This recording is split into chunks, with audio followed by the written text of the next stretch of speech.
Hello, Screamers. How are we doing today? What's Um, up, fellas? what's up? Everybody's okay? It's been a No, rough day, hasn't it? it has been a Yeah, rough day. it's been a day. It's definitely been a day. It's okay. We'll be fine. Hello, everyone. Thank you for tuning in. My name is Taman Kane. I'm here with my fellow King Mark, and we have a special guest in the house, Mr. Blaze. What's up, And guys? welcome to Scream Kings. Um, this is, we're just going to get right into this. It's no way to beat around this. Today has been a very shocking and disturbing day in the land of horror when Melissa Barrera, the star of the Scream reimagining, was kicked off her job. She was fired, and she's no longer the lead of Scream Seven. She's no longer working with the production. She's gone. This is really happening. This is not a false alarm. This is real. So Child. this is what really happened. Yeah. Oh, we're We are, pissed. yeah, Yes, we you're with us are. too, except for critical. Oh, dang, ain't know we had all these. Okay, okay. Oh my God, these are Wow, like, oh, y'all going Ghostface. in. Y'all are going in. Okay. So I guess we could break down how the news came today, I mean, Taylor. yeah, it started with a rumor. It all started with a phone call. Wait. You gotta put your Gale Weathers on. Come on, bring it, Gail. Come on now. Not it all started with the phone call. All started. Uh, You got now. Let's run it from the top. That's what she did. She said, "Okay, run it back from the top." Right. But yeah, today it all started off with a rumor that it was happening in the Twitter communities and in private groups started to go crazy, and so then everyone started fact checking and figuring out what was going on, and then next thing you know, it was officially announced through all publications that Melissa was gone, and it was like a domino effect. It was like it's not true, mhm, it's true. mhm. No, Yeah. it's not. Don't trust these people. It's true. Right. Mm, Okay, here we keep going. It's true. And guess what? Oh my God, it's true. And I right. was I pissed saw the that fuck off. Hollywood Reporter one. I was like, That's people were holding on like, no, yeah, no. It felt like people were holding on to the clay at them damn heels, but just stepping them fingers. Like, Yes. because I I really was feel one like of the me and Tamon, he can vouch, and I'm pretty sure Bobby and Mike can vouch too. When somebody posts something, if it's not from Deadline, Hollywood Reporter, or Variety, I tend to be like, let them post it first because some stuff can be true, but yeah. then last minute somebody will come out and debunk it, and I'm like, oh Mhm. damn. So, but there's still some stuff out there that that doesn't mean other sites can't catch some tea. I'm just want to let y'all know that right now. We got somebody in the audience man that has good tea. mhm. Critical Overlord has good tea. It's just that when if I usually hear from like stuff like comic book, obscure stuff like, oh, so and so just got cast in this Marvel movie, and I'd be like, y'all, it's not true, and then come find out it's not true. You know what I'm saying? But they get them hits. But today, it was like you said, a domino effect. It was like some obscure website that we never heard of. They had a paywall because somebody sat there saying, "Yo, this site got a paywall. I can't even read the article." And then somebody said, "Well, I paid to read the For article," variety. and Mhm. but no, it was Variety. Not the one who leaked it, but they got the information from Variety. You have to subscribe to them and they have to see what the article That's they were. crazy. Yeah, I think it was like One Take News or something like that. Mm-hmm. And so, and then I'm like, wait a minute, because I was out just minding my own damn business, and then I come home and see this shit, and I'm like, here we go again. But here we Let's see. are. Here we are. Andre says this whole situation is fucked up. I thought they may make up a reason for firing her. Open with the bullshit. But they were open with the But they bullshit. were open with the bullshit. I mean, it just seemed like it got worse and worse and worse, because at Yeah. first it was like, what did she say? And Yeah. then, It was people like was, watching the full cycle of grief happening all in real time. And people were Yeah. like really having outbursts on the social media. They were like, burn the world to the ground. They were like Yeah. people like they were like people like that. And Mhm. It was interesting to see how everyone was reacting to this terrible, terrible. I think we're sort of like a in the moment feeling, just kind of taking in what you feel. But I'm not sure if people are going to feel the same way about the movie a year and a half from now. By the time that it's out, you know what I mean. I think at that point, the momentum of the excitement and all that sort of thing is gonna probably wipe. I won't say completely wipe this over, but like I don't think that people will feel as devastated about it once the promotional starts flowing and all that's the thing. It is unfortunate because this whole franchise, this part of the franchise, has been building up to a full circle moment with this third film with her character. Has it? So it Or that's feels what it we, feels like it was or is just that with the way that they built it, these little hints about her mother. Then it just seems like they're sort of building to something. It doesn't feel like the third film would be, or the seventh film would be, a completely different random person who's doing this. It seems like it would be some sort of full circle moment that would include her character not just being a character, but like actually being a centerpiece of the actual story. So I mean, it seems like they're taking more of the 90 approach to horror slashers are coming back. And I say that to say that she could easily, I know this hasn't really happened in a while. My sister reminded me it really hasn't really happened, you know, on a big scale since like Twilight, but she could probably be replaced. I don't see them wanting to just do a whole new story. So that's a good question. Where do we go from here? Like, how do we pivot? Yeah, because that's the only thing, honestly, that would make the most sense as far as story goes, is that they keep the character and replace the actress, which it makes unfortunate. I mean, we obviously are attached to our She's the opening for Scream sure. character, especially since there hasn't been a character in the Scream universe that's ever had to be replaced. No, it's never. Never. And one of the on the video that I was sent to by our producer Ricky, the girl in the video, she actually sat there and she said, "This is not the 1980s. We don't do that dynasty stuff. You know, hello Tuesday night." Right. Yeah, that's what Right. she said.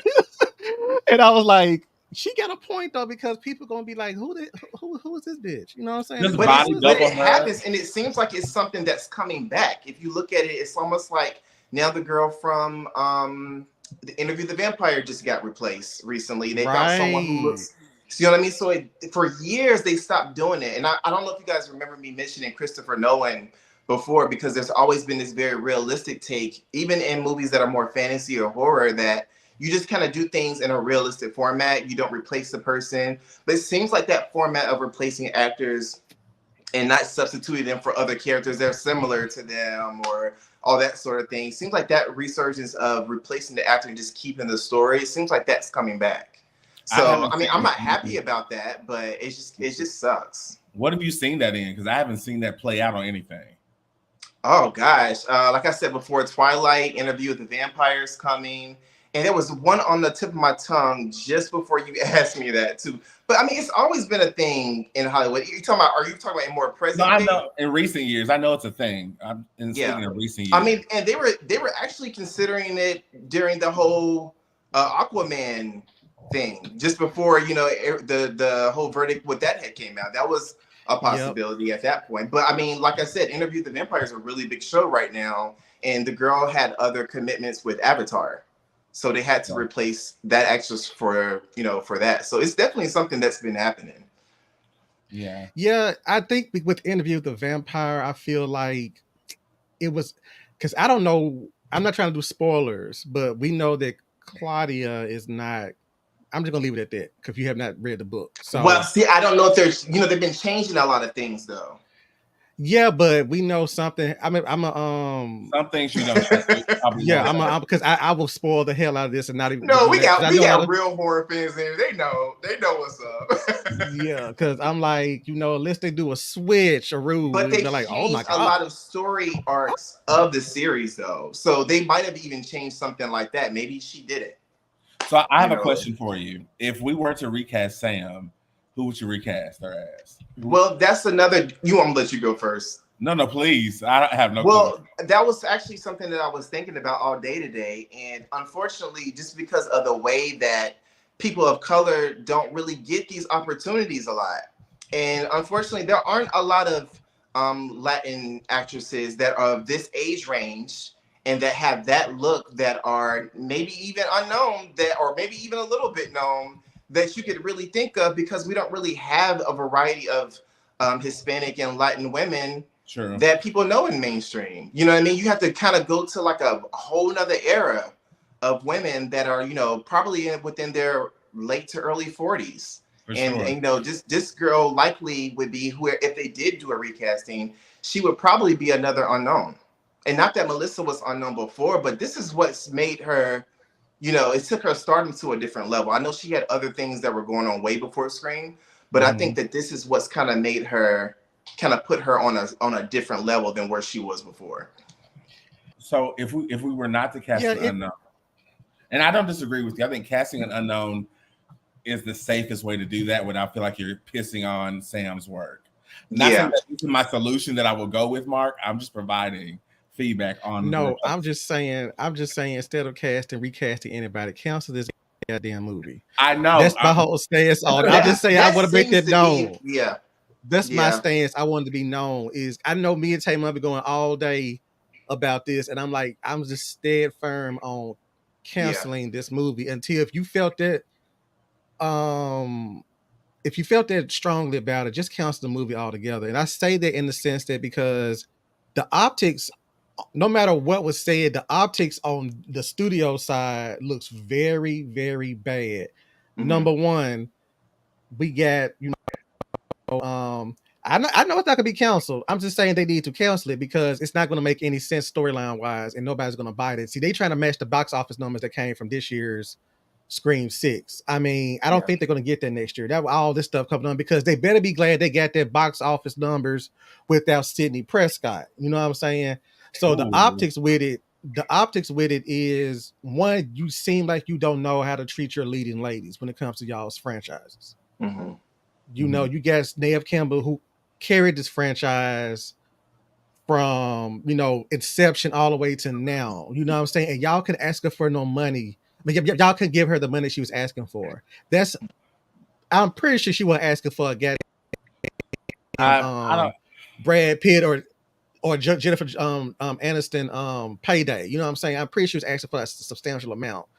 Then you cooped all this money from Scream 6, and then this shit happens with Melissa Barrera, and you're like, okay, we could just get rid of you too. It's just like, but you don't understand that these women are what carry this franchise. And it's just, there's that. And then there's this whole thing about, I'm trying to say this, and this is my own, this is not reflecting on Scream Kingz in as a whole, but it just seems to me that y'all are proving her right by, you know, protecting the money and not, you know, I mean, that's your job at the end of the day. Even Neve Campbell said it in a interview she did to this past weekend at Monster Mania. She said that there's somebody's job at the top of the chain that has to protect the money, but it just seems like, you know, fuck story, fuck you know, fandom. They're gonna give us they're gonna take what they give. They're gonna take what we give them, and we're gonna recoup their money. Cam, look. No, what is he talking about, Cam? Let me just say this, because Neve Campbell did an amazing job with the first half of this series. We all know that. Right. The difference between Neve Campbell and Melissa, though, is that Neve Campbell had a particular type of stardom before Scream. You know what I mean? And then with that film, and then like just the way that her career has gone, to be honest, Neve Campbell's career is a little bit more similar to Jenna than really what it is Melissa. I think that the pros and cons of this situation is that, for me personally, is I really had to grow to love the way that Melissa decided to create this character. I wasn't in love with her initially.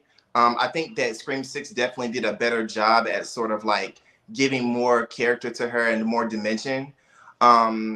So I don't think it would be that difficult, honestly, for another actress to tap into where she left off. It's unfortunate because people love familiarity. People love seeing, you know, what they know, and you gain a relationship with these people. You feel like you know them, and you're very protective of them. So it almost even wouldn't have the same effect, say, if this character were to die in this next movie, because we wouldn't care the same way. So you almost kind of like, damn if you do, damn if you don't, if you do decide to go on with this movie, because you want to see your character go through different challenges and get through those. But will it have the same impact with a different actress playing this character, knowing what she's been through? We don't really get to ever really see this person who's, you know, nurtured this character ever go through those challenges to begin, because, you know, replacing it's gonna feel, we're gonna feel a little jaded. Yeah, and I really want to come back to what Cam said, because if Tamon knows, I go hard for Sam and Scream 6. And I always tell people that Scream 6 had no room for Sidney Prescott in it. That was Sam and what's my name on? That was Sam and Tara's movie. That was the Carpenter Sisters movie. It was the Final Four. It was the Core Force movie. That's the reason why I'm upset. It's because they did something that was so unbelievable to do. You transferred this very much beloved franchise and you turned it and gave it a new avenue to explore. Most franchises can't do that. Look at Halloween. And that's why you couldn't kill Mindy and Chad in Scream 6, because you had to establish that. Yeah, you had to establish that. Yeah, this is why, because I was not. It was literally passing the baton. Like right when Sam says, you know, when she asked Sydney, "Am I going to be okay?" That was literally the passing of the baton. Yeah. Thank you, Langston. You know what I mean? Thank you. So, and you know, people are bringing up this situation with the Stranger Things thing. I think the difference with that is that they're either near finished or almost done. Right. They're finished. And I don't think that situations like this, where you have such an ensemble group of people who, as you can see with these characters, especially speaking of the ones who are growing their career, we've seen them like do little jobs here and there. This is going to be a big part of this next movie. Is going to really be another part of them growing to be stars. Yeah. So right. to sort of like almost kind of feel like you're starting from the ground up again, because you have a main character who everyone has all these different theories about what's going to happen with this character. And we already kind of concluded one theory, since, you know, she kind of threw the mask down at the end of the last movie, that she's not going to be this all, you know, wicked character, that, you know, we want to see her grow to be the hero. Cam said it's not just about Melissa, though, right, because if they do recast, they literally have to try and find that connection with the co-stars. You know what? Yeah. The core four is great, honestly, but Tara, Mindy, and Chad are also great.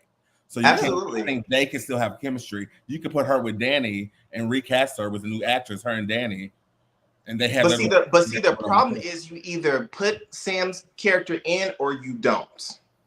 That's the thing. You have to. But the problem with not though is that the character, unfortunately, has already built this very much personality trait of being very protective of her sister, and she's been gone for 5 years. So for her all of a sudden to be missing from this next movie would almost be like a not justice to the character. Well, it's just the way the movie was built. Scream 6 ended. Excuse me, because I'm a little upset. Scream 6 established this new generation of Scream characters that people fell in love with. Now, going in when Neve Campbell wasn't coming back, I was like, how are they going to do this? But at the same time, I was like, Scream technically, like you said, Langston, Neve passed that shit on to Sam. Sydney passed that shit on to Sam. Right. I just came here to find out what the fuck is going on. Since all this shit is connected to you, screw you guys, I'm going home. You know what I'm saying? This is all on you, baby girl. I ain't gotta sit there. This is your little shit you gotta deal with now. I'm right. Done. Yeah. And you know, she was like, that's why she was just a phone call. Like Gail said, Sydney said she's fine, blah, blah, blah, whatever. That was it. That's all we needed. Because that's the goal they went for, and they hit it. I don't think they can do that again. Going into Scream 7. That's just my personal okay, thing. so what about this idea? What if she's in an institution? See, that's going into Halloween Resurrection territory, and we don't want to do that. Is that? I feel like it's starting to get far fetched. And let me tell you this guy, Scream How has is done she? a How is wait? seamless job How is she being in an institution far fetched?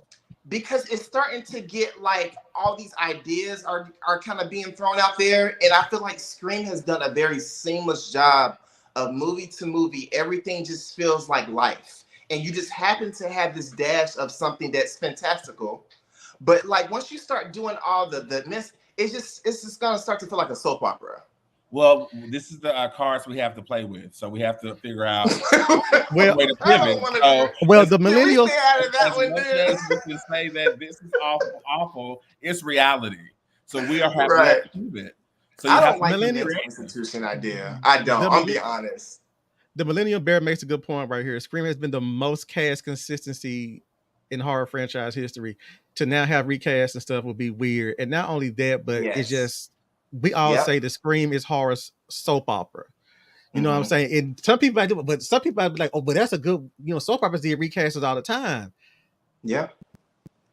Yeah, but Scream makes fun of shit like that. So it'll be kind of weird for some new girl to pop up and you're like, who is this bitch? Right. Because that happened sort of with self-referential at that point. So right, but it's like it's gonna get so comical to the point of be just like, Is They there might is say there a some- curse? Is there like a poltergeist curse on the third movie? Because we had this issue the last third movie. yeah.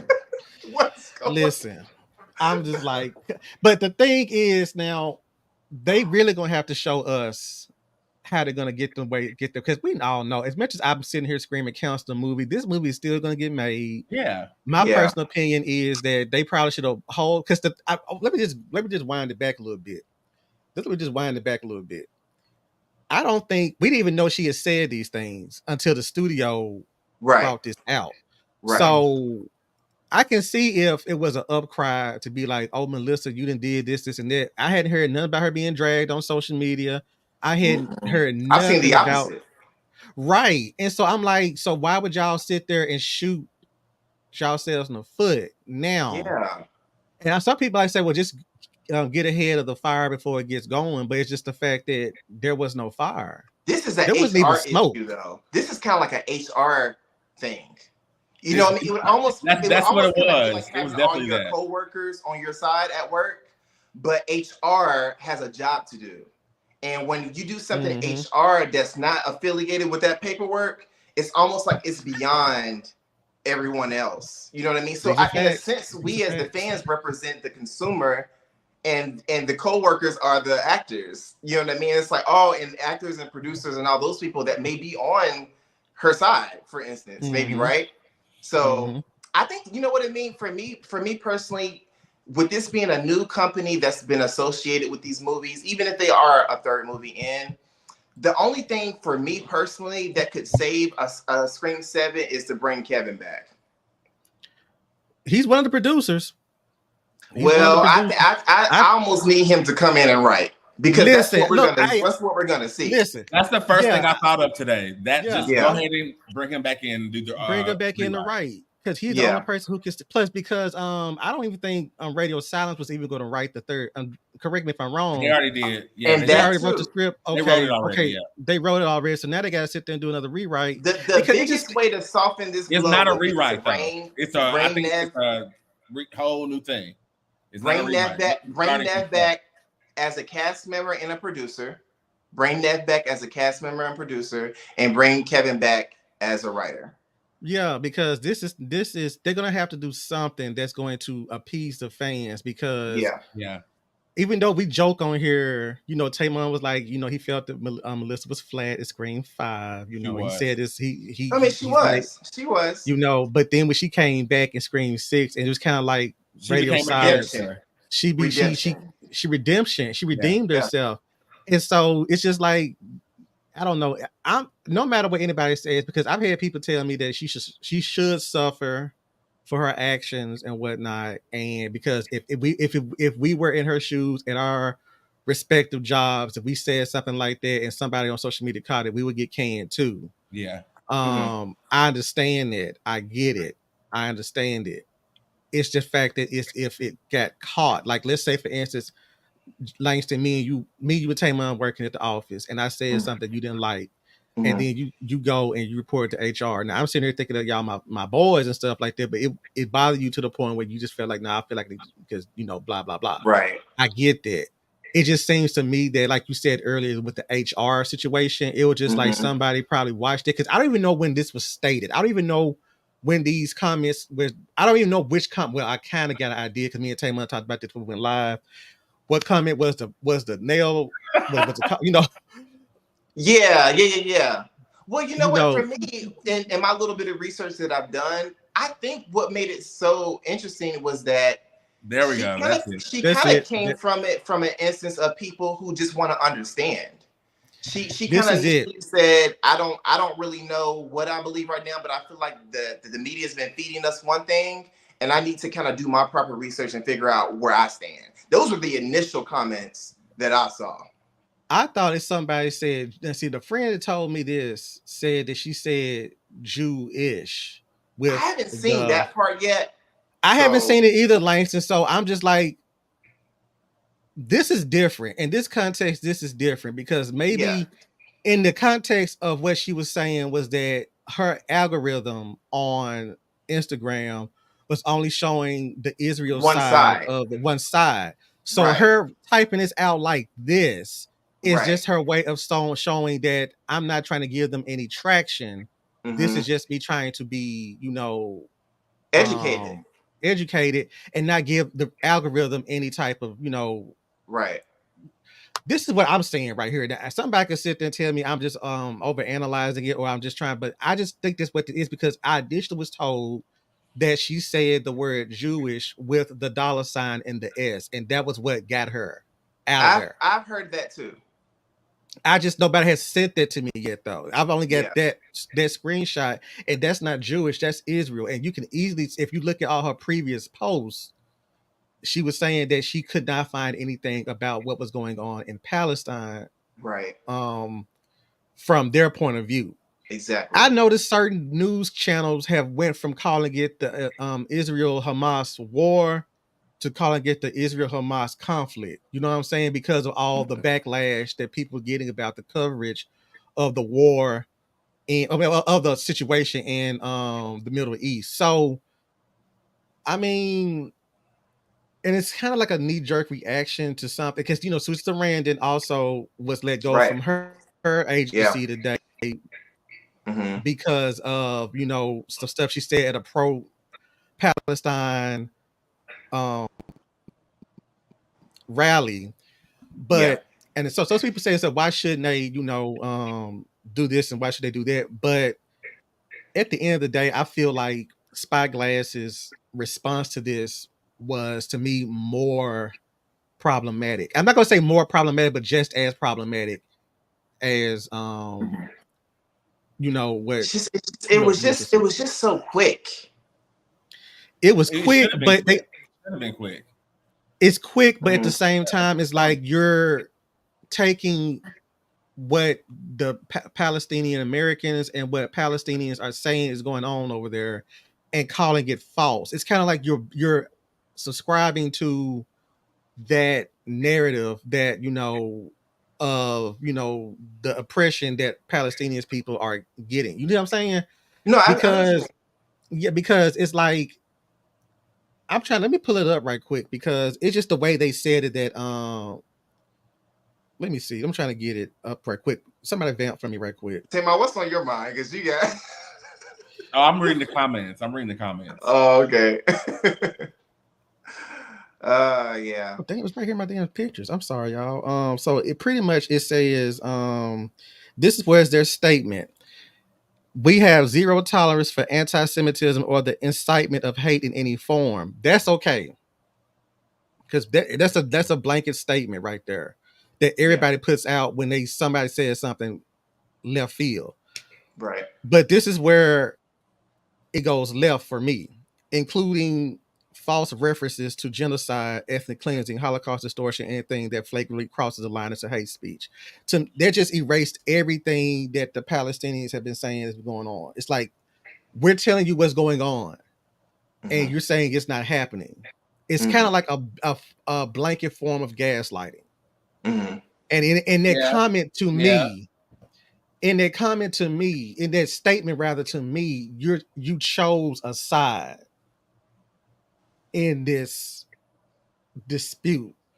Yeah. Because you're saying that, okay, I feel like they should have just stopped at we have zero tolerance for anti-Semitism or the incitement of hate in any form, period. And that's where they should have stopped it at.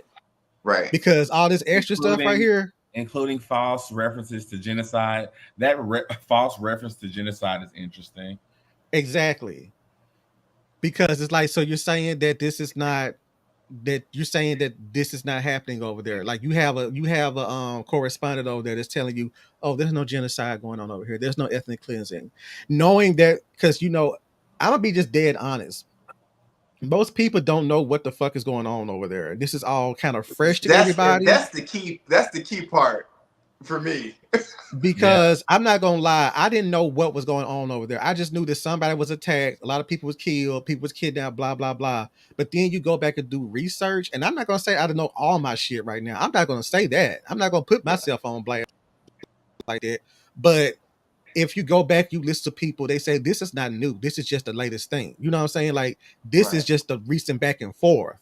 And the Palestinians have been subjected to long-standing oppression from the Israelites or something like that. That's what I've been hearing from other people. Even people like Black Lives Matter, the different factions of that, and then other Punk Black also made statements about this. They were just, so it's like you get to a point of who do you believe, but at the same time, this statement right here just shows that they chose a side. That's to me. I don't know if I would go as far as to say that they chose sides. I think it is very passive aggressive, and I think it is gaslighting as well. I think it's both all of those things. However, I think to protect their company, that was the statement they had to release, because they can bend those things to make sense for whatever they want for her to do. Yeah, you have to be in black and white. It could just be this falls under this category. That's how he said resurrect Wes. I'm sick of Jared. He had me screaming about it. I had to choke my scream back there. Well, listen. Hey, that's why I said Kevin, because Kevin, we were blessed with Wes as a director, but at the end of the day, Kevin wrote it. Yeah. Thank you, Langston. I keep telling people that as much as I love Wes Craven, and I sit there and I lay at his feet, but when it comes, I keep telling people, y'all act like Scream died when Wes Craven went into the grave. No, the father of these characters that we love is Kevin Williamson. It's Kevin Williamson. I followed Kevin Williamson when Scream came out. We talked about this. I followed Kevin Williamson. I bought everything that motherfucker put out. I was there. Dawson's Creek. Yeah. Teaches Mrs. Tingle. He's the reason. He's one of the reasons why I became a writer. Him and Neil. Is it Neil Mortiz? All those guys from the 90s that were a part of the producing and the writing. I really studied those guys, and it's a shame to see something that Kevin built, be turned into something that's way far from. You know what I mean? We come to watch Scream to escape. Yes. And now y'all are putting us in something that's not allowing us to do that. You're tainting the whole thing. You're tainting the whole thing. And no matter how you cut it, it's gonna burn either way you do. You thought Sydney and to be such a franchise. Yeah, you thought Sydney being not in Scream 6 because of pay disputes hurt the franchise. Yeah. This is gonna hurt the franchise. Because it's gonna be another movie and they're gonna have to address it. Yeah. You can't do Scream without women. No, of course not. Right. And in a sense, in a very ironic way, these films celebrate women. Yeah. Yeah. In a very weird way, right? So to kind of start it off with, the whole situation that happened with Nev, and then for this next movie to have another key situation that deals with another woman. It's kind of like, y'all, what is going on? I told you, Langston, I told y'all, it seems to me that they don't know how to cherish or respect their leading women. Yeah. It just seems like that. I'm glad that Courtney Cox got in there, said, I'm gonna get paid this goddamn executive producer credit. I mean, shit. I'm finna get my damn coin somehow. You know what I'm saying? Yeah. You know, and so The I was whole glad to see her movie, name the up whole there. movie, honestly, just feels like it's just not meant to be. How many? There's what 2 or 3 years in between Scream 2 and Scream 3. For one, we need a break, and we Maybe all are that's on what this. needs to happen for sure. We're That's on what this needs to happen. high because we're in a new era where we get everything fast. So we're Mhm. kind of just going with it because we're excited. But realistically, with the way that Scream has always been treated, we need a break to actually Yeah. feel what happened in the last movie. And now it's like a Right. whole nother event's about to happen. They're probably not even going to time jump. No. You know what I'm saying? So we're not even gonna feel like, damn, you know, between 2 and 3, you feel an accomplishment. Yeah. You know what I'm saying? And So it's kind of like, but between having to possibly recast this character and just how fast they're moving with this franchise, or we're Fast and the Furious or something like that, it's kind of like you're yeah, taking away from the personality of these movies. right. I concur You know? because I feel that I feel like a break was needed rather than letting go of Melissa, because here's some other stuff. And if somebody in critical, if you can tell me if you heard anything about this or not, I was told before Thanksgiving dropped last weekend that Eli Roth actually sat there and called Palestinians dogs. He referred to them as dogs. Now I haven't seen this comment. I haven't seen any reference to this comment, but I know a lot of people was up in arms about it, saying like, we're not going to go see Thanksgiving. But you would not know that was it because nobody said anything about it. I haven't mentioned it to nobody else because I'm like, I haven't heard this and nobody has gave me any sources, so I'm not going to say anything about it. So I was like, how, I don't know. I don't know. That's just something I just know that nobody has said anything about because nobody was looking for this. So I was just like, where did this come from out the blue? It just was so left field, you know. I just wish they could have came with some type of mutual thing, even if it was you can't head this franchise anymore, but we can work out to migrate you off, and you can be the opening kill. We will already know the politics behind it, but at least you can get your farewell or whatever they're going to do with you in the beginning or the end of this movie, whatever you're going to do. Right. They could have just gave her a really reduced role. Because I'm sure this whole script now has to be reworked. The whole thing has to be reworked because there's, you know, it has to be.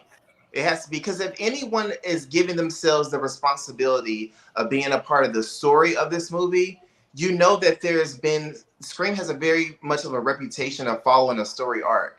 So to do a 7 that really doesn't have anything to do with 5 and 6, it just wouldn't. It would almost be like you're starting over. It would almost like you're starting over again. You know, Langston, this would be the equivalent to, I'm just gonna put it out there, this would be like Halloween reboot. You know what I'm saying? Like, okay, we got Halloween H2O, then we get Halloween Resurrection, and then we just need to just reboot it all over again. Ignore the period of sequels and just start anew. We're gonna refer back to this movie, and then everything that came in between it is. Don't do that to this, but because again, this series makes fun of shit like that.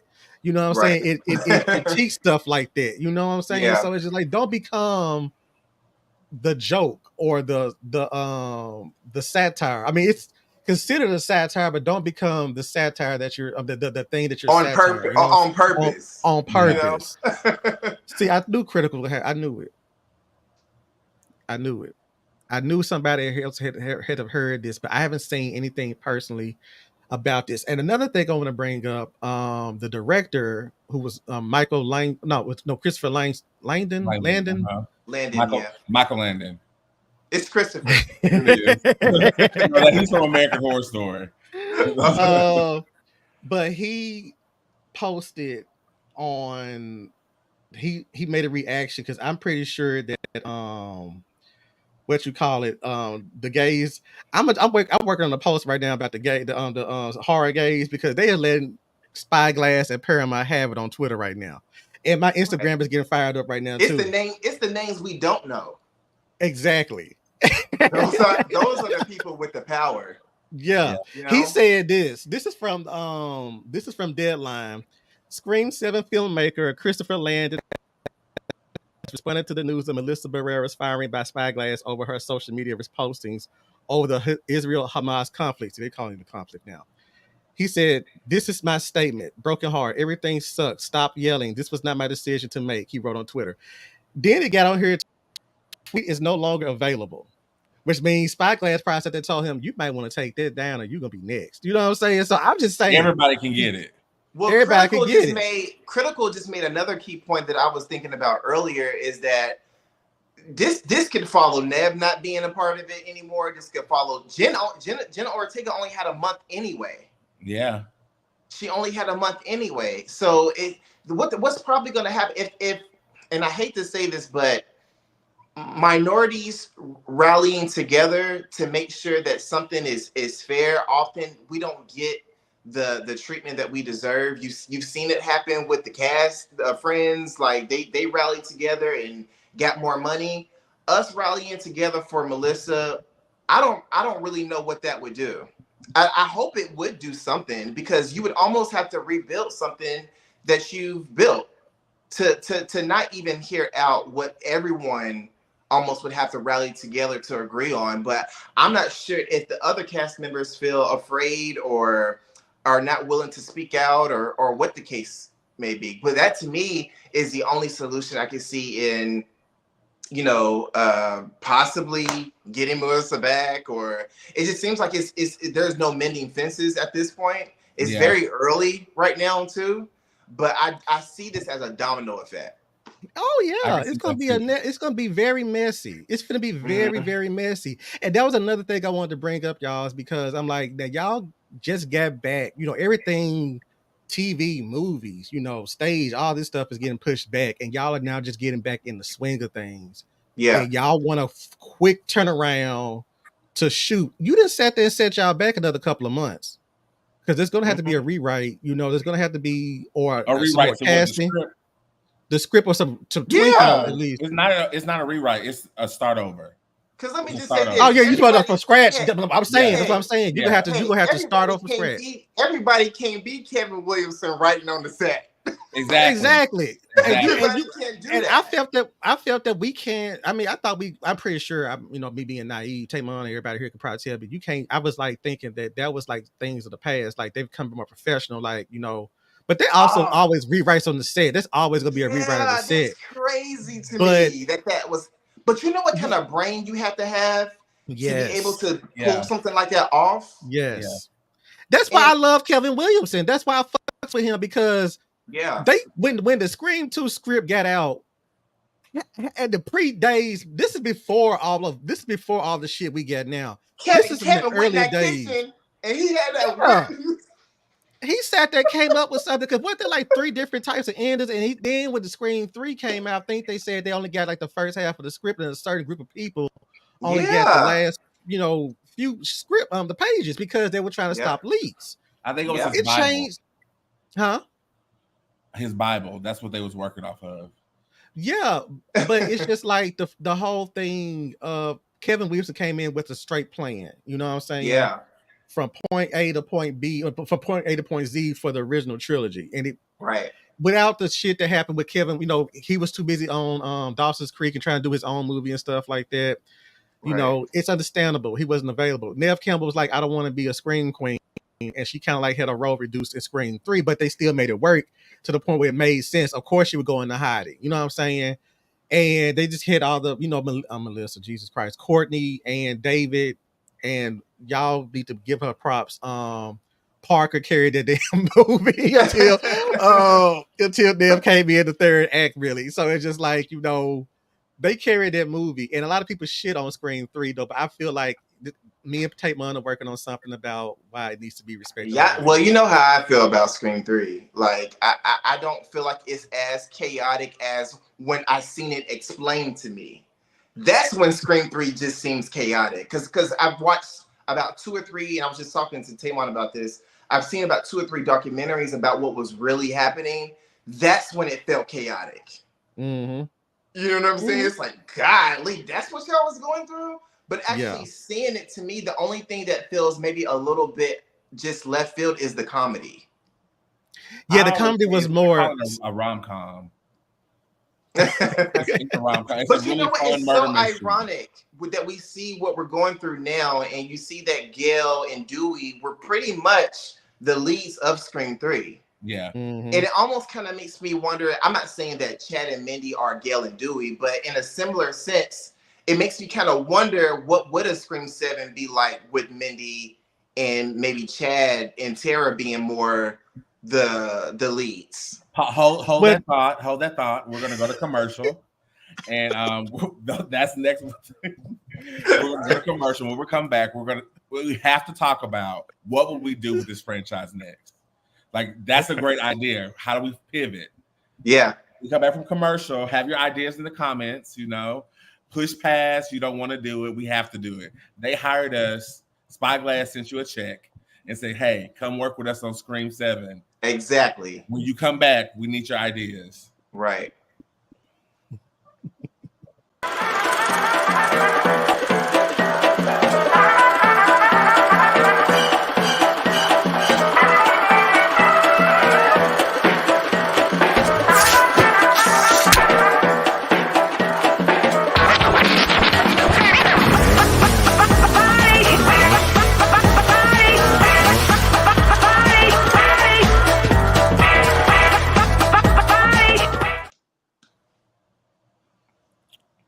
And we're back.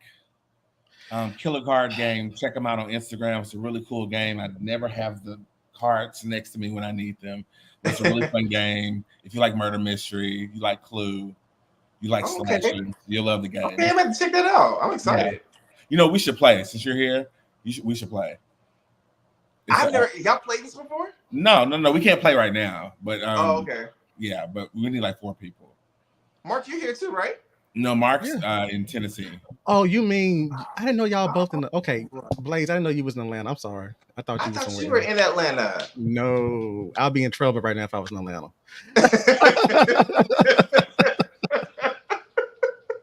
Ooh, let's just say let me leave it there. Smells like Jeepers Creepers thugs. Ooh.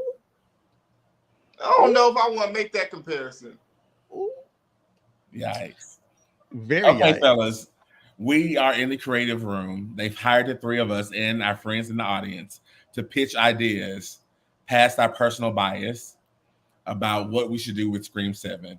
And I'm going to throw it to Blaze to start off with his pitch. I want to see, since nostalgia is such a big theme right now in just pop culture, I would love to see Mindy become a horror movie director. And them to do some sort of story that kind of maybe involve maybe the events that happened in whatever universe they're creating with their Stab franchise, and her being involved with that. Maybe something with that could be an interesting storyline. I would probably have what's her name? What's our girl's name? The cop, the FBI agent. Kirby. Oh, Kirby. I would have Kirby probably be the opening kill. In that world, in that universe, because if you guys notice in like the third, which this would be like 7, so it would be like the third movie, the opening kill in the third part of the Scream universe has always been a main character. You know what I mean? I think the opening kill for this new movie needs to be a main character, just like they did Cotton. Yeah, it makes sense because you have Kirby, who appeared in Scream 4. Right. And then in Scream 5, she was mentioned, it was a blink you miss it thing, but it was kind of the same thing with Cotton Weary in Scream 1. He was on the news, Liev Schreiber was in the news. They could have easily recast somebody. And Mark, for that little dash of comedy, I would love for them to recreate the scene with Jill and Kirby in Jill's bedroom. And maybe Kirby's watching it, and then something happens. That would be almost kind of be like doing, because no one has really done anything to commend Scream 4, and I think that would be kind of a cool little thing for Kirby to be watching. What number would Scream 4 be in the Stab universe? Like 9?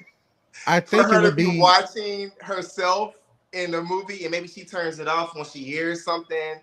Or something like that, for her to be the opening kid. I think that would be really, really cool.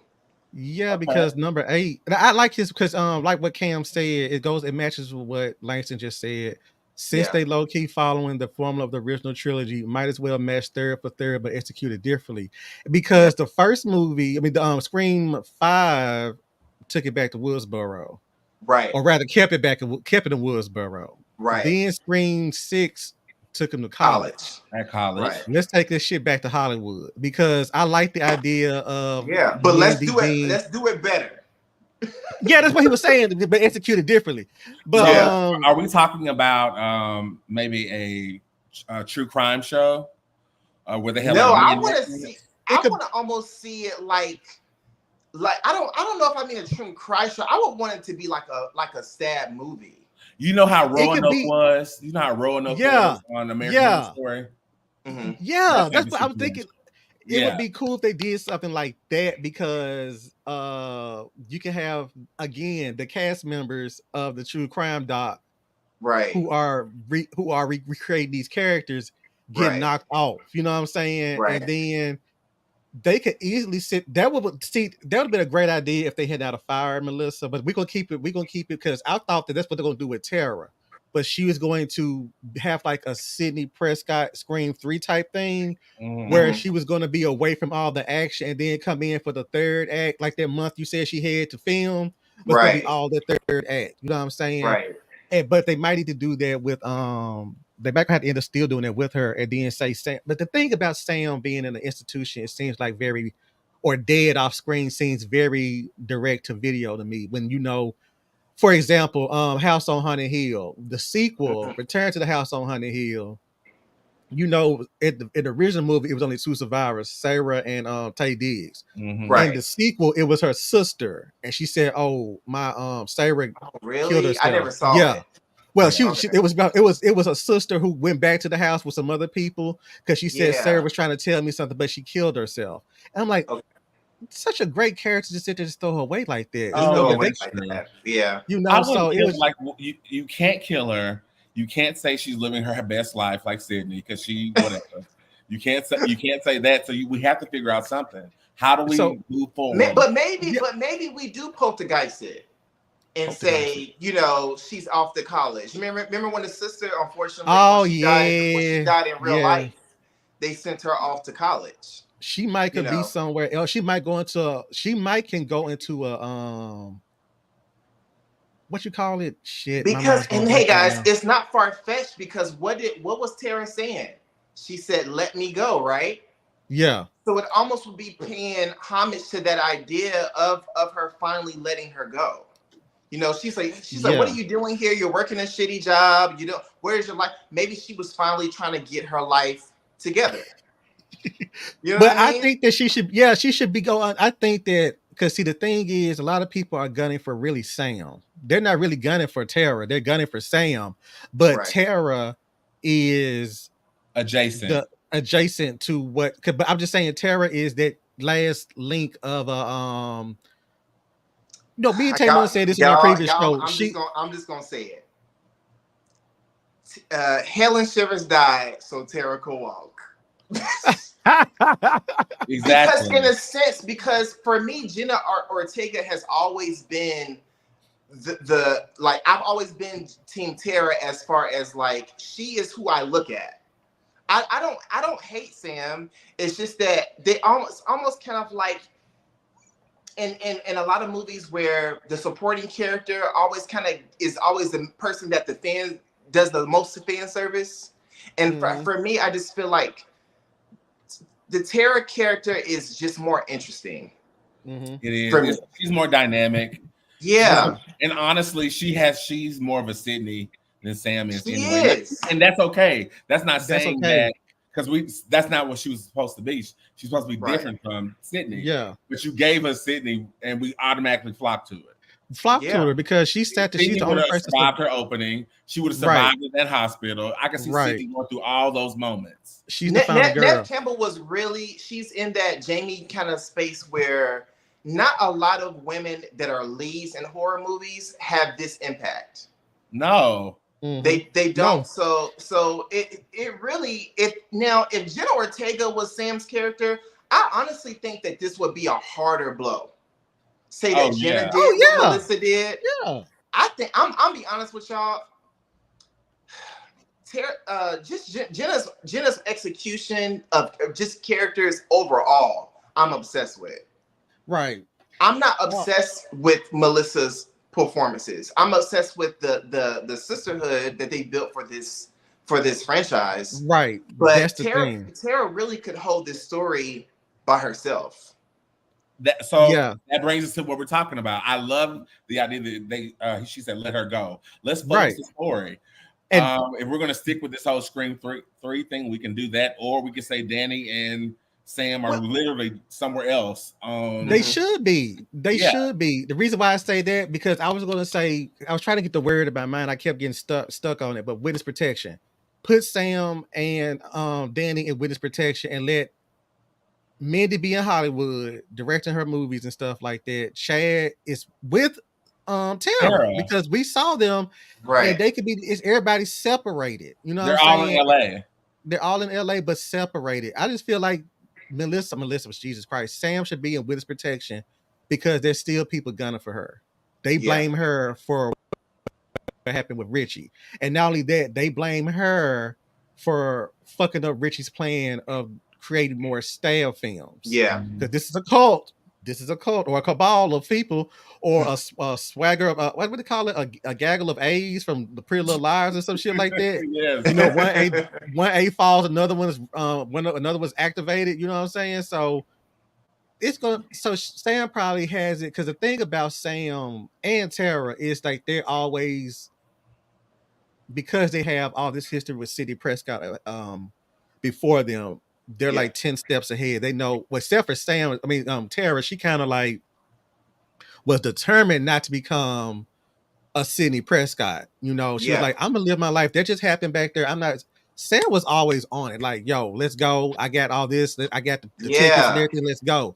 So, but I feel like in Scream 6, we got to realize that, you know, okay, Richie came for you because you were the daughter of Billy Loomis. So now you're it. You know, like tag, you're it. Then you get again mirroring Scream 2. I mean, you get Richie's family come, not just as a parent. You have a family, an entire family come for your head. You know what I'm saying? Right. So unless Richie's mother is going to be the third killer in some capacity, or I hope they don't do that, because that's scratched. If that was the case, that's scratched. Well, guys, it's so funny to me that everyone's been saying that, because since the beginning of, you know, Sam revealing what this whole backstory was, I never thought about the mother. I've always thought about it being the father, because he has the motive. He's the one with the main motive. He found out that one of his kids is not his. You know what I'm saying? That to me, I'm not saying that that's ground. I mean, if you're gonna have a motive, that to me makes the most sense. He was gonna have to show up in that in the next one too. Yeah, right. But now that we don't have Sam, it's gonna be a little bit hard to accomplish that story, because I don't see why the dad would come after Tara. Maybe he's not. Maybe he's coming to check in on Tara. He could probably come. He could become probably maybe they're living with him in LA, or he could be coming to check in on Tara. Excuse me, and he's using Tara as a means to try to figure out where the fuck Sam is in his exactly. Or what if Ghostface is actually got Sam, and maybe that can be the way that we don't have to see her. If the goal is to get her back, I don't know. Now, I thought that was different, because Ghostface has never kidnapped anyone before.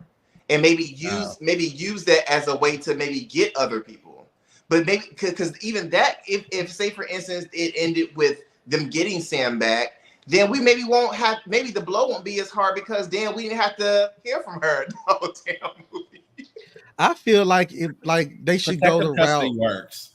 Yeah, they should. It should go the route. Introducing the FBI element already, it works. Right. Yeah, because you get Kirby, could probably be like, okay, I know where Sam is and this and that. Because just kind of like how Dewey knew where Sydney was, but he never told anybody where he played dumb, like he didn't know where she was, but he knew the entire time where Sydney was. He just didn't want to pull her out, you know, because put her in danger. And Kirby could be the same way. It's just, this is why I feel Kirby should be the opening, because she's like the Cotton Weary, and she's Right. at the FBI, so she knows where Sam is. Kirby. Where is that bitch? Bring Sam out, and you'll be the Bring first Sam one. out. Right. And this is why I felt like they should not have fired her per se, just scaled back her role That's significantly. all they had to do. Just scale it back. You're not going to be we're going to have you in like a total of like 5 scenes. That's it. And them 5 scenes are going to consist of all of 15 minutes probably. You know what I'm saying? I mean, you're not going to get people top don't realize billing. that, but that's all that Nev Campbell was in Scream 3. Exactly. She had a great chase. Well, she had 2 chase scenes, but she had a great chase scene when she first came out of hiding. Yeah, you know, but at the studio. But they put the scenes in so strategically, you don't even realize that she's only in it for like 20 minutes. Exactly. This is my Nev Campbell in Scream 3. Yeah. That's what like Mark was saying. That's what I imagine Jenna Ortega will be doing. That's what I thought she was gonna be doing before this shit happened. Now they're gonna have to change it. So I mean, unless I can definitely see Sam being in protective custody. We just have to figure out a way for that. Why wouldn't she be released? But so what do y'all feel about the whole Christmas thing? Because they were saying that was supposed to be. Is that dead? I'm sure it is. I'm pretty sure it's dead too. No, I'm pretty sure it's dead now because it's like Christmas is all about family. Right. And now that you're just pretty much took out the matriarch of the core 4 family, it's like okay. And you character progression. And then look, we ain't even really talking about play that. off of that. You can play off of that with character progression. But we didn't even really talk about that. How you deal with the absence of Sam. But y'all didn't build this whole franchise off of the core 4. Now, you know what I'm saying? And that's another thing I didn't even think about. Like, core 4 has been like, it's kind of almost like how they ended the movie. So it's like now you're bringing it back with the possibility of it being 3, main characters. And they have to deal with that. I think that'll be something good for them to work through. Yeah. Yeah. When you put it like that, I'm sorry, I gotta bring this into equation. This is 2 different franchises though, but the way they handled T'Chaka's death in Wakanda Forever was very powerful. Because you're like, how you gonna sit there? He had all this stuff ahead of him and stuff like this. He just became king of Wakanda. We were very invested, but they made it work, and they made it work to the point where it was like, this is the only plausible way they could have went with this narrative, given what had happened in real life. Yeah. Well, see, it's different because you are honoring someone's life. This person is alive. Yeah, but go ahead. It'll be hard for me to accept that Tara got a phone call and Sam is dead. Yeah, it's gonna be hard for you to like spirit. Only way I can accept it is if she's dead already. And maybe I don't know. But see, again, but I'm going to talk out the other side of my mouth. But see, again, it would feel like it's a direct to video type situation where it's just like, because you're gonna want to know what the fuck happened, how it happened, and how badly it happened. You know what I'm saying? This is Scream. It's about to give Insidious the red door. I don't remember. To be honest with you, I don't think there's been a Scream character that was killed off screen. Except for that. Well, except for the boyfriend, Maureen. but that was because that shit happened prior. That was like, right. I'm talking about but the only person I could think of was that boyfriend of what's her name in the last Scream 6. That's the only motherfucker I know was killed off screen. To my point, we never really saw him though. Right, he was always he was just in there and grunting stuff like that and saying babe this and babe that. Guys, I hate to say it, but we are literally running into that part of the Scream world where it's about to get messy. Yeah. And no one wants to say it, but it's true. Y'all have created for the most part, I would say in the horror world, Scream has been the most consistent movie to movie. Even if you want to include not liking the third one, it's still a part of the story that completed the other 2. Or the 4th one. Now we about to get into the stab universe of Scream 4, where she was just like, girl, they just started doing anything. But it may be another option. So how would you guys feel if we had a legacy sequel where the legacy characters was in the forefront? So they call them the legacy core 4, which is Mark Kincaid, Sidney Prescott, Gail, and Kirby. So how would you feel if the focus was shifted from their lens and then sprinkling out the other ones? Sidney Prescott.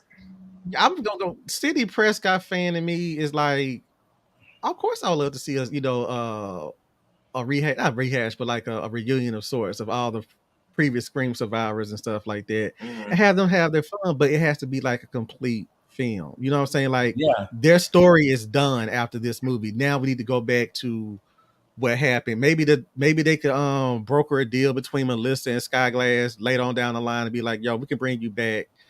Water under the bridge. You learned your lesson. Now we can go ahead and move on and just complete I would. your Yeah, story I right would sort now. of And make it then like a.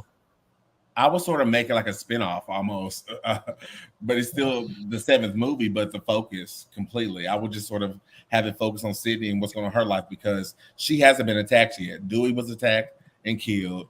Gail was attacked and survived. Now it's your turn, Sydney, for the stories to be focused on you. So now they're attack her full on. Have a story invested in her life. Have a story invested in her kids. And why would Samantha run and come help Sydney? She doesn't need that. She needs y'all to stay safe. So that's the way to eliminate all of them.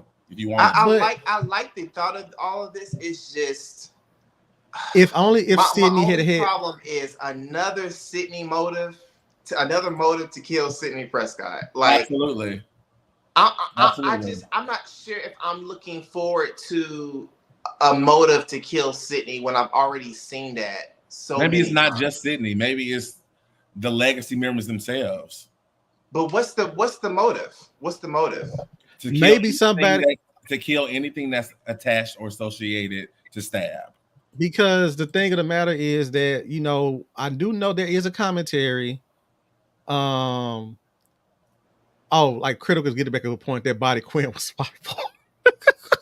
We still know who that bitch was. The body that Quinn was swapped for in Scream 6. We still know who that bitch was. That is one of the biggest plot holes of the Scream universe. Plot hole. He must have been the chief of police or somebody. Y'all know what I put next to that though? Roman getting his ass out of that casket and running up and killing Angelina. This shit was Those funny. two are the biggest plot holes of the Scream universe. But what was I saying? I was saying that, huh? Earlier I mentioned Roanoke. Could you imagine for money and for maybe some of the fame that Mindy and Tara and Chad are in this reality situation with the actors who play them in the reenactment of their story? I like that. Say it again. I like Say it that. again. I said, could you imagine a story where it's Tara, Mindy, and Chad in a reality show situation with the people who play them in the retelling of your story, like Scream 3? Yeah, exactly, like Scream 3. That's what I was saying. I like that idea. So now we can slowly piece in characters who make sense for this. Right, I like that. But the thing with the Sydney thing, though, I feel that the reason why somebody might want to kill her is that there's a lot of not sentiment. There's a lot of resentment of legacy characters and movies coming back and like selling the new shit, or they're coming back just for nostalgic factor. And it's just like you do have a group of people who are like, you do have fandom out there who's like, oh, fuck Sidney Prescott. Sam Carpenter's my girl. You know what I'm saying? Yeah. If we can get rid of Sidney Prescott, we can eliminate that whole damn line of legacy survivors, and we just focus on our current survivors. Mm-hmm. You know what I'm saying? And somebody could be like, well, let's go try to kill Sidney Prescott and Mark. But the thing is, they got kids. They don't even have their kids are not even teenage age at the moment. Now, now if Sidney Prescott had got making babies with Mark like as soon as she just started working at Scream 4. In Scream 4, she just started back working. Mm-hmm. Right. So it's just like if they. So do we know for sure that Sydney didn't have kids in 4? Do we know that for sure? She kept that very tight to the chest. She didn't tell nobody her goddamn business. Nobody knew what was going on. If she had a kid with Mark somewhere between 2000 and 2011, she would have a 20-year-old. Child, look at this. What she sat there did of Maureen Prescott and gave her child away because she felt that she gave her first kid away because she felt that the child would be safer out of the limelight, being that she's the daughter of Sidney Prescott or the child of Sidney Prescott, Right. and people gonna be gunning for her or them rather, because I don't know what their gender or their whatever. Well, Mark. I would actually Mark. kind of want to match it up like the Lori John story kind of feel of you're trying to protect me for something and you're not telling me the full story, or you sent me to boarding school. I don't see the Sydney character just disowning the kid, but I would see her like almost sending them to like a school that's far from her. Unless it was a baby she was from Billy. Or the baby could have been living with her dad. It could have been Billy's baby. And she gave it up in 96, 97. I thought, well, and see, so now for Sam, they were going to do that. That was my idea for 5. Yeah, so that could be a thing. Oh my God, y'all, this is too much. Oh. Now she's the new lead. It is a lot to think about going back to the legacy characters. My thing that I loved about The Dark Knight, though, was them not explaining what his motive was. And I think that could be a very different story arc for Scream, because I know, the whole big completion is always the motive. But the big thing in that movie was some people just want to see the world burn. Yes. And I feel like certain people, certain Ghostface characters, do we need the motive? Yes, it's a murder mystery. Can they just be crazy? No. I've actually mentioned this on here before, and I said it would be scary if they had like a rogue Ghostface that didn't have a motive. He just a serial killer, just decided to put on the Ghostface mask and start going. I like that idea. But the franchise itself and the fandom will be pissed. You think so? I wanted that too, Langston. I initially wanted that, but I was like, but what would happen if they don't have a motive? It's just like all these people are dead for no reason. And now, it's still scary. It's still scary. Yeah. Don't get me wrong. It's still scary, but we know how Scream fans are. But why? They always love to show up for the why. Mm-hmm. So, or what if we had a Ghostface situation where they killed one of them and the other one just went to jail because he got caught? Like, like I would just like the idea of a movie where we're just getting straight slasher action, and maybe we do know or we don't know who's behind the mask, and they don't necessarily have to die at the end of the movie. I don't think that concept works with characters that we care about. You don't want someone killing your character that you care about just because. Well, no, not killing your characters, but like maybe just having the same Ghostface instead of having to kill them every freaking movie. You were mentioning I forgot what you said. It's just I don't know. I think it'll be really interesting to see how how they could pivot this. And so, like, if they were in the reality situation, who would we need? Would we need Kirby? Would we need Gail? Would we need Sydney? Would we need Kincaid? I think people really want to see Kincaid and Sydney. Oh, absolutely! They want to see them. I want to. Yeah, me too. I think it's great. I haven't seen Thanksgiving yet, but I'm pretty sure I told people Patrick Dempsey ain't doing nothing else. I mean, he just became I didn't mean that in no shady way, but it's just the fact that he's not on Grey's Anatomy now. And It's not like he has to keep that image of, But I'm like, you just did Thanksgiving. You can come back for Scream 7. You know what I'm saying? He still looks good. He looks amazing.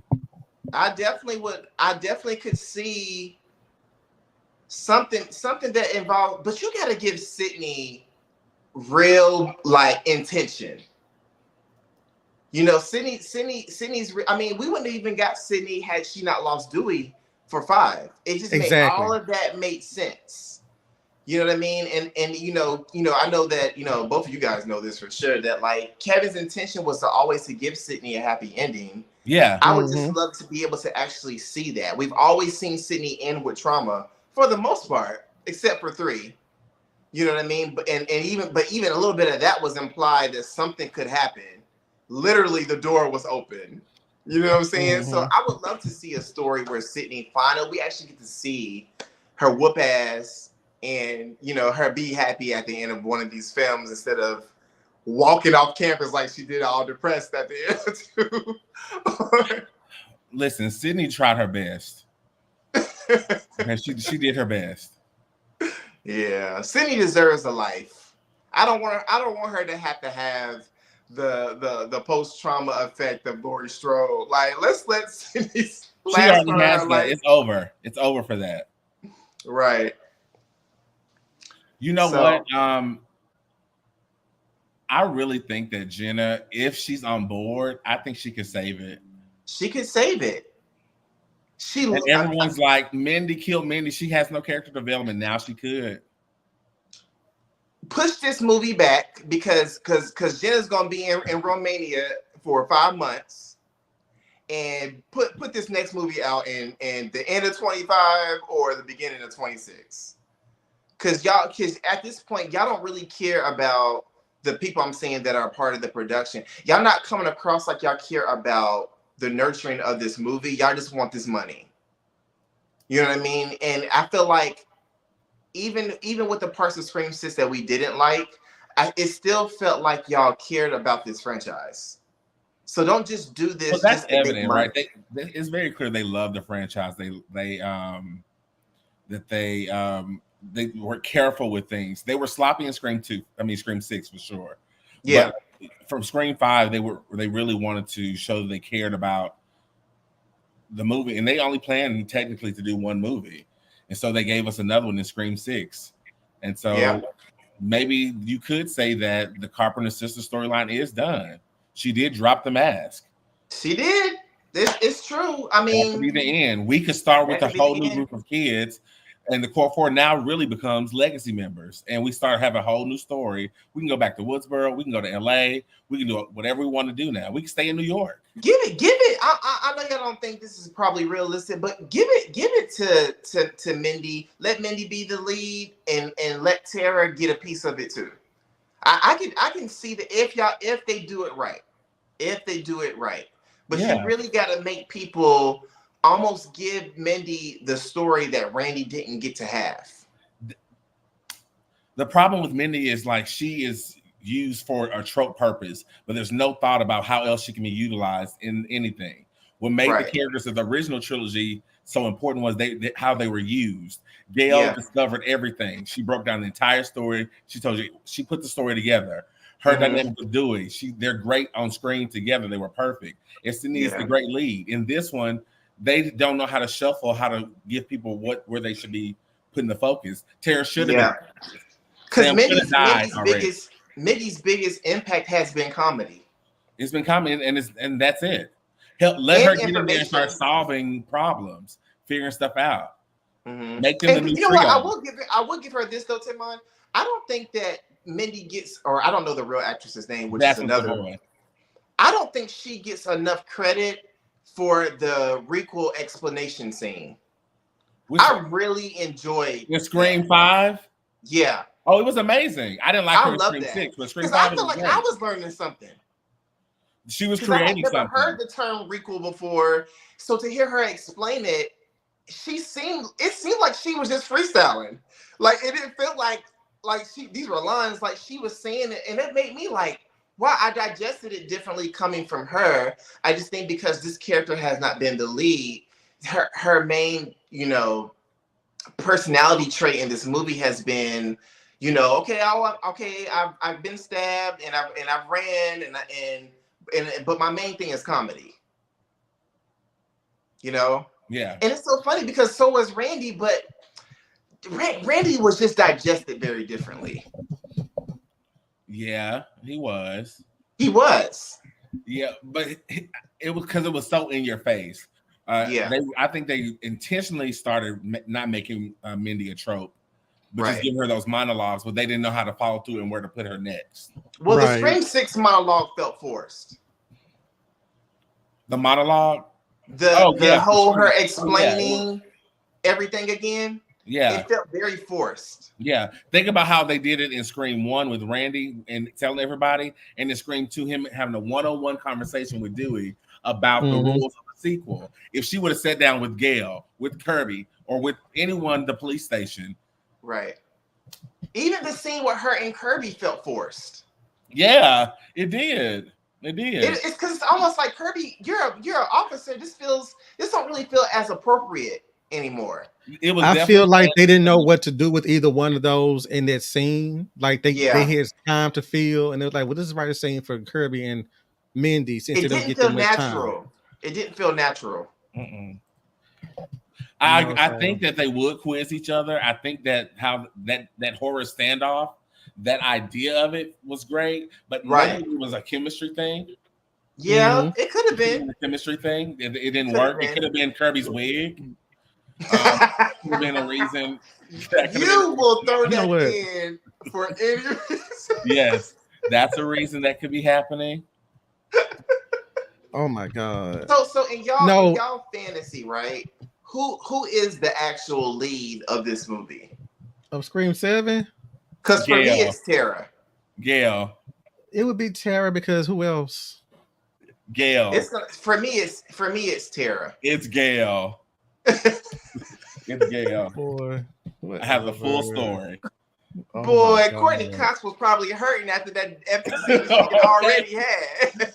That lip was real, right? That lip was real. She was not acting. I have, and again, I know we give that scene credit a lot, but for as you should, 6 movies in, and man, and I'm ranking that scene with the big dog scenes. Like that scene was incredible. That scene was incredible. I mean, from the moment it started to the moment it was over. Agreed. You mean the Scream 6, her chase scene? Yeah. I need to go back and watch it again. It's just because I mean, talking about sitting at the edge of your seat. Watch it. Edge of your seat. Let's just pull it up. Wait, Mark, you like it or you don't like it? No, I liked it. I said edge of my seat. You know what I'm saying? I was in the theater. My heart was pounding. Listen, I was in the theater and I said I could hear Tamon screaming all the way down in Atlanta. My heart was pounding. But I just hate that they didn't, because I was like, when they came in, she said, "Tell Sydney that I fought him. Tell Sydney that he didn't get me." No. I said, "You better." She went out. I said, "Oh goddamn no! Oh no! How fucking dare you?" They did that. Oh man! And as soon as that happened, and they said, "We have a pulse." I stood up and said, "You can't keep a bad bitch down. You can't keep a bad bitch down. You just can't." What did y'all feel about that being her last scene in the movie? I think that was terrible. I think it was absolutely terrible. I feel like this should have been a scene in between where Mindy, when she got stabbed, went by her room, and then like they were sitting there talking about it. And then Mindy probably sat there and said, "Oh shit, I know who the killer is now," and she takes off because that makes the most sense. That would have given Gail a good. Yeah. That would have been, that little bit would have made a little bit more sense for me. Because I don't think they thought about that. Because it would explain like how superficial. Kevin would have did that. Oh yeah. Kevin would have definitely. Yeah, it would explain how superficial Wendy. It would explain how superficial Mindy's wound actually was, despite us looking at it like, "Oh my God, she is dead." Because when she got gutted in that damn train scene, gutted. I was like, no. Because the problem is, hey Mark, they spent so much money on that damn train. They said, "Look, all we got left is to do this theater scene." Because that was the promotional shit. You know what I'm saying? Think about it. The promotion, even on the 4K Blu-ray Steelbook, that train is that subway train is the promotional. I said this the other night, Mark. You remember the train scene should have been handled just like how Maureen was in Scream 2 in the movie theater. She should have been sliced and diced going down this train, running in this chase scene. But see, Tamon, look how fate works. Because had they did that, we would be in a worse situation than what we in now. No, we wouldn't. We just have Chad and Tara. Yes, we would. Okay, having Chad and Tara is enough. No, it's not. Man, let's just call a spade a spade. Mason Gooding, love you, man, but the Chad ain't chatting. He ain't chatting. You talking about ain't enough character development?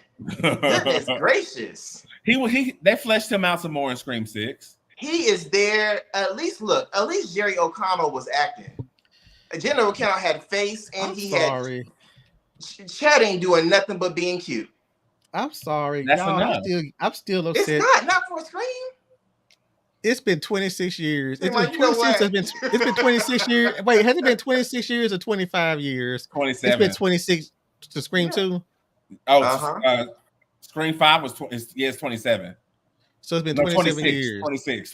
Yes, because last year was yeah, 26. Because last year was the 25th reunion. So remember, what I'm trying to say is that I'm still upset about Derek's death. That's one death from Scream. Derek broke my heart, and that's how they should do Chad. But see, that's what makes Scream effective. I'm happy. I'm happy in that because I do see character development with that character.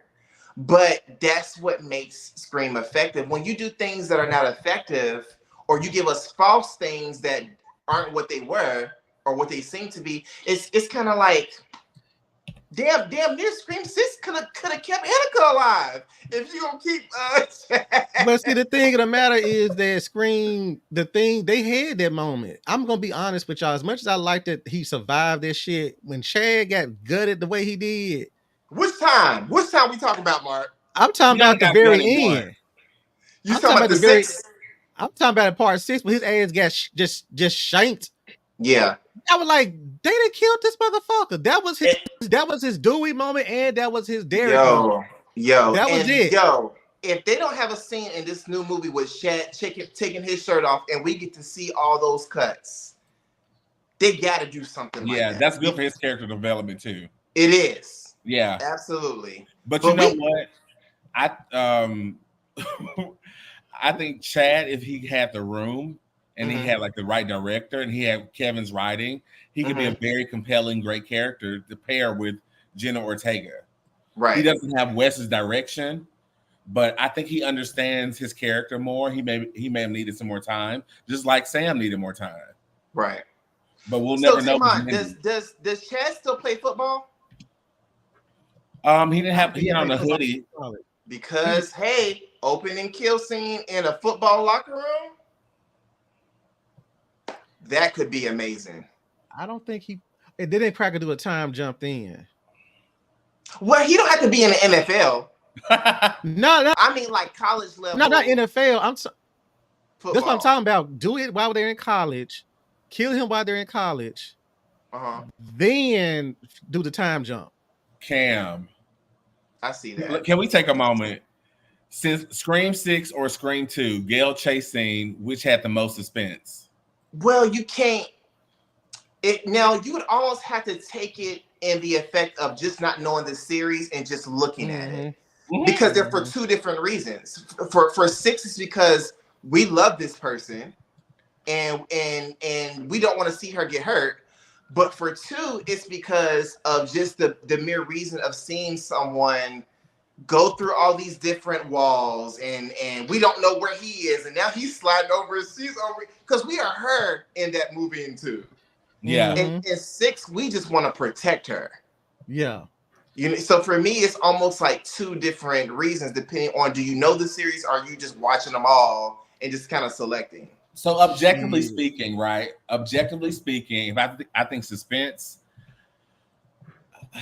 it may be 2 because the weaving in the that was heavy, and then seeing Dewey slaughtered in front of you, that's heavy. Yeah.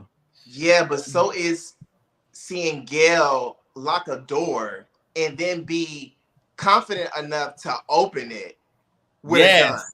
Yeah. That for me was like, this bitch just really opened this door. That's made me love her even more. And let me tell you something too. I don't think the Scream franchise gets enough credit for the usage of music during a suspenseful moment. Because if you're really paying attention, even that moment when she opens the door, there's this sound that it literally shudders your heart, because you don't know if he's right there or like what? Or even that little bit of a snapping sound when Tara, and that y'all know what I'm talking about, right? That opening scene in 5 when Tara turns around and you hear something snap, and it's like a sound effect. It's like all these little key things for me has what made the franchise kind of like just elevate your heartbeat. Yeah. No, I agree, and I don't know what's going to happen next. I'm excited to see what happens next. My heart's probably going to be broken throughout this whole process, but it already is. But again, it already is. A moment it's going to be a lot. A moment of silence from Melissa Barrera and the Scream family and the fans. She's coming back, but anyway, okay. Thank you guys so much for coming and hanging out with us tonight. We will be back tomorrow with a few more things that's going on and some more ideas about Scream 7. I am Tamala Kane. You can find me on Facebook, Instagram, and Twitter, and Twitch. And you can find me at Instagram from Marco Estes or Midnight Social Distortion, Scream Kingz on regular, time, and why he gonna do us like that? What happened? Critical. What did he say? What did he say? What did he say? You can find me at Marco Estes at X at the Anti-Critic, Midnight Social Distortion, and Marco Estes. And like I said, no Sydney, no Sam, no Scream 7. I still, even though we had a nice conversation, I still stand by that. So absolutely. Well, I want to say thank you guys again for letting me on your platform. It always means a lot to me. You guys can find me on all platforms at Langston John Blaze with an X, on Twitter and Instagram. Oh, and on that note, thanks for coming and hang out again, Screamers. We will see you all tomorrow and later on for more of season 2 of Scream Kingz on Wednesdays at 8 o'clock. Bye. Bye, guys.